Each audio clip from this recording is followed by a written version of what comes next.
Саламатсыңарбы урматтуу студенттер, сиздер менен мен Жалал Абад колледжинин ден тарбия ПЦКсынын окутуучусу Сыдыков Уланбек Камарбекович. Бүгүнкү өтүлүүчү темабыз футбол оюнунун жаралуу тарыхы жана ойноо эрежелери жана ден соолукка тийгизген таасири. Сабагыбыздын максаты футбол оюнун студенттер арасында кеңири жайылтуу жана милдети футбол оюнунун эрежесин үйрөтүү. Сабагыбыздын күтүлүүчү натыйжалары футбол оюнунун жаралуу тарыхыны айтып бере алат жана ойноо эрежелерин биле алат.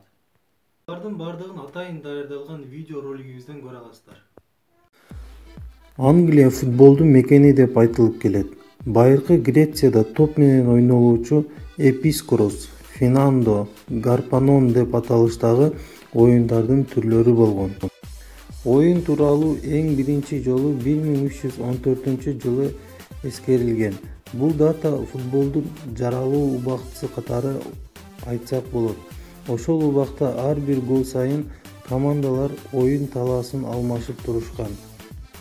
Оюндун бирдиктүү регламенти жана эрежеси 19-кылымда Кембридж университетинде түзүлгөн. 1863-жылы Англиянын футболдук ассоциациясы түзүлгөн. 1900-жылы футбол оюну толугу менен олимпиадалык курамына кирген. Биринчи олимпиадалык алтынды британиялык спортчулар багынткан.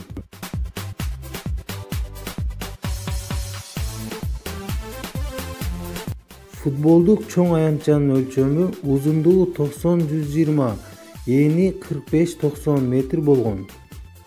Кичи футбол ойнолуучу аянтчанын кеми узундугу 38 же 48 метр болууга тийиш жана эни 20-25 метр болот.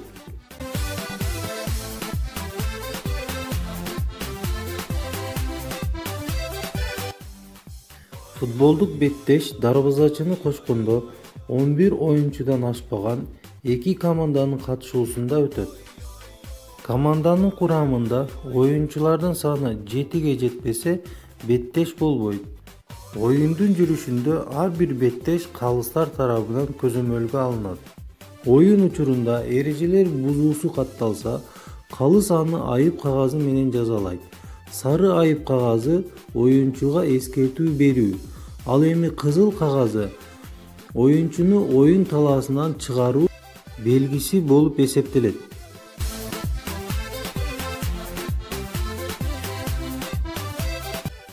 Футбол оюнда өзүнүн термин сөздөрү бар. Мисалы финт, футболчуну алдап, назарын башка жака буруу. Фаворит, жеңишке үмүткер, эң мыкты топ же оюнчу. Пас, топту өз командасындагы башка оюнчуга берүү. Пенальти, топту 11 метрден дарбазага тебүү.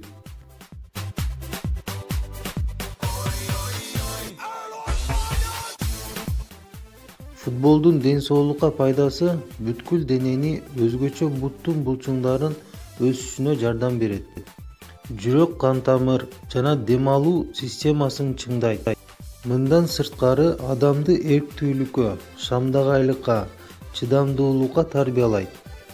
Футболдук топ менен аткарылуучу татаал техникалык кыймыл-аракеттер, чабуул коюу, коргонуу, топту баш менен сүзүү, бут менен тебүү өзгөчө тыкаандыкты талап кылат. Денени ар тараптан өнүктүрөт жана ден соолукту чыңдоого жакшы таасир берет.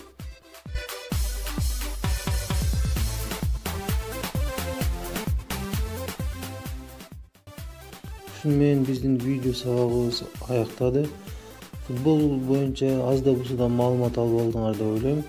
Видео сабагы узарып кетпештиги үчүн тапшырмаларды тест түрүндө жөнөтөм. Саламатта калгыла.